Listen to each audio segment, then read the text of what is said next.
Hello, everybody. Scott Golden here with the Wrestling Challenge review series for the 16th of January 1988, and a rather uneventful show, although they're leading up to the first Royal Rumble. Just a thought, imagine life without a Royal Rumble. Royal Rumble probably the second most impactful event in the WWE every year these days. Behind WrestleMania, of course. And so the first one, 1988, they did one at a house show before then, but the idea is the first one that was nationally televised. This one on the USA Network, 30 plus years ago. Jake Robertson in Enhancement match to start us off. Takes a couple of shoulder tackles in the corner. Jake, always an advantageous individual, kind of cheering his man on. Short knee lift by Roberts. Roberts manages to get the advantage there. Big body slam for him along the way. And, Roberts at this point kind of still embroiled in the, or just about embroiled in the Rick Rude feud. Obviously, that runs through the spring and summer of 1988. Probably one of the better Jake Roberts feuds at the time. Although Jake Roberts from about 87, when he does the babyface turn through leaving the WWF in 1992, in the spring of 92, really doesn't have a bad feud per se. Roberts really well protected in that regard, and still great to see him on AEW these days. Roberts obviously hits the Gutbuster and the DDT, gets the victory, and dumps out Damien along the way. We then notice that there is hype for the lifting of the 700 plus pound bench press record for Dino Bravo, Canada's strongest man, now being called the world's strongest man. He does his promo in French, which I guess is to incite the negativity from the U.S. fans or something like that. Anyway, Glamour Girls hyping their women's tag team championship match. Yes, there was one back in the 80s with the Jumping Bomb Angels from Japan. Missed the Jumping Bomb Angels. They were a great team at the time. I wonder how they would fit into today's caveat. Anyway, Smash and Axe Demolition out here next. Managed, of course, by Mr. Fuji at this point. Fuji with them through, I don't know, November of this year.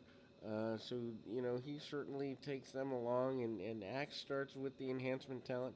Not going to get a lot out of this as far as pure wrestling talent, obviously.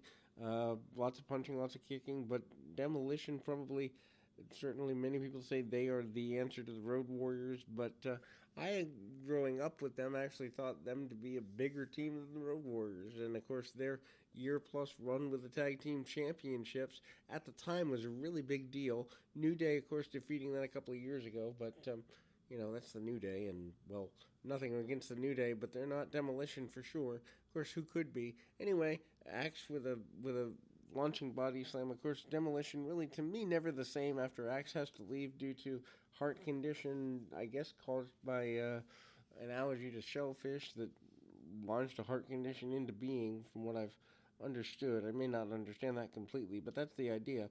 Anyway, Axe managing to stay on his adversary quite a bit here. Big body slam on the floor, and then Axe goes right back to getting in the ring, continues to be dominant. Smash takes less of a active role in the match. Of course, they do the demolition decapitation device maneuver and get the victory there. Not a big surprise, because what else are they going to do? Anyway, Mean Gene Okerlund gets everyone ready for the Royal Rumble in about a week. Royal Rumble, of course, 20 men instead of 30 in 1988. And it is a response to the Bunkhouse Stampede in the NWA at the time. Bunkhouse Stampede NWA pay-per-view, I think, like maybe the first or second pay-per-view for them. I think their first one was Starrcade 87, if I remember correctly. But anyway, so they're behind by a couple of years. Anyhow, Outlaw Ron Bass says that he's used to, fighting like that. Used to bar fighting, brawl fighting, and the like. Not a big deal to him by any stretch of the imagination. And ultimately, that's there. And background being said, needless to say, um, Mad News Brown says he's ready because he fights every Friday, Saturday, and Sunday night in Harlem. He's certainly ready to go and has no qualms about that. Of course, he ends up getting dumped by the Mega Powers, and kind of there's issues there because I think Savage ends up getting dumped by Hogan or something like that, setting up their WrestleMania 5 deal. I mean, the intricacies of the Hogan and Savage storyline, probably the best storyline in WWE history, maybe behind Hogan Warrior, so certainly in the top two.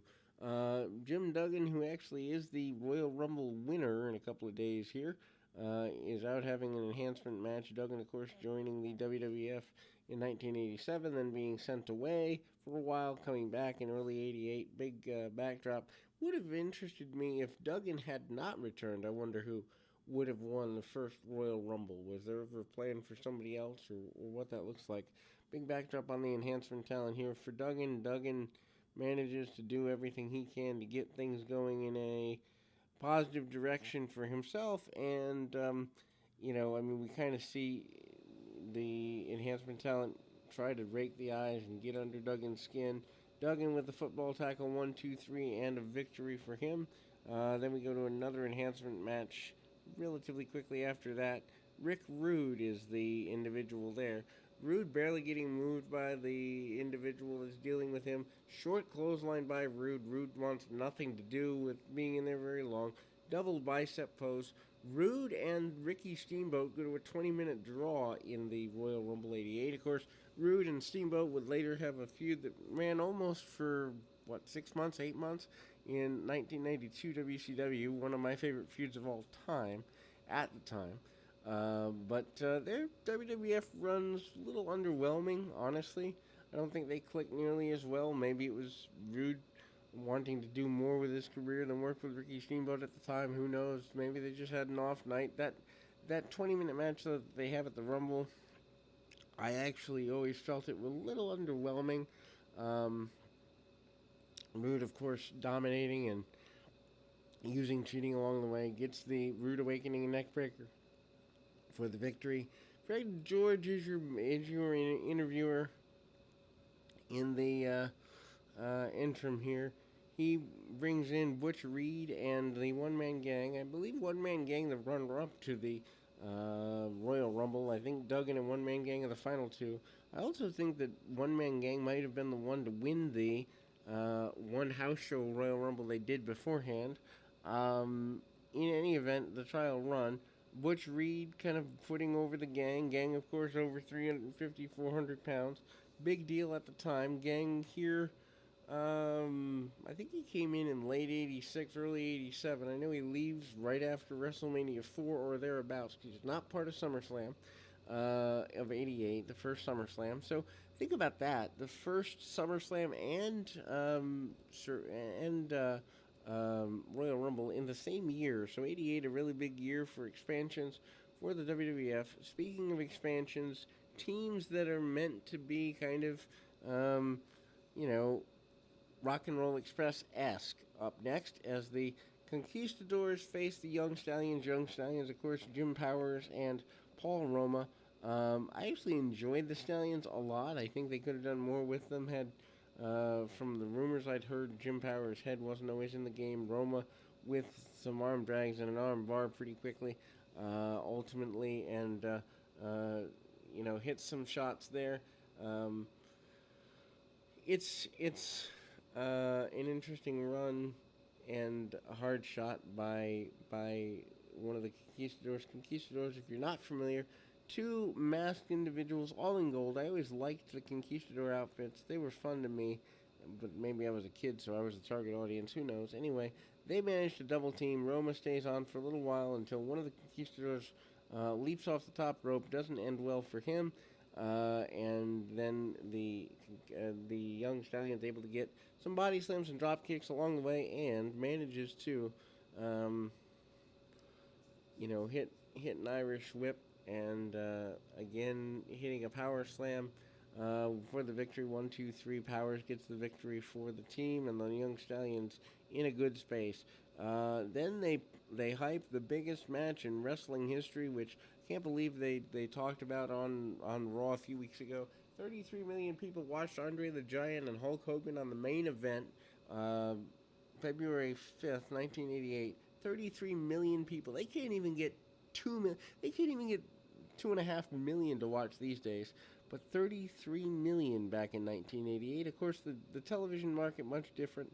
Ted DiBiase basically saying he's bought the championship, lock, stock, and barrel, admits that that's the plan, has a plan all along. Brian Costello up next with the Ultimate Warrior. Warrior going into WrestleMania 4 within less than 3 months here against Hercules, but still finding himself here in 1984. Hercules, his first major feud, which begins maybe a month or two after this. Needless to say, the Warrior not wearing as much face paint as normal. Blue tights and a big run. Of course, Warrior coming in the end of '87, and really trying to find himself for several months before this. Costello takes a bump to the outside, not very friendly, off a clothesline there. Warrior has been accused of being unsafe and kind of shows it here. He's lumbering around like a rather big oaf, to be honest. Um, Warrior manages a body slam right in the middle of the canvas there, and kind of brings the guy back in, does the press slam power, the military press, and away we go. Drops the man flat on his nose, and that's not too friendly. Enhancement talent 8-man match, proof that they did them back here, and I didn't even like those. The Killer Bees, I don't know that this would be necessarily enhancement talent entirely, but I don't know that there's four notable baby faces. Butch Reed, the Bolsheviks, and One Man Gang, all managed by Slick at the time. So Slick is pretty powerful here in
keep in mind, keep your feet on the ground, your mind in the moment. Till next time, everybody.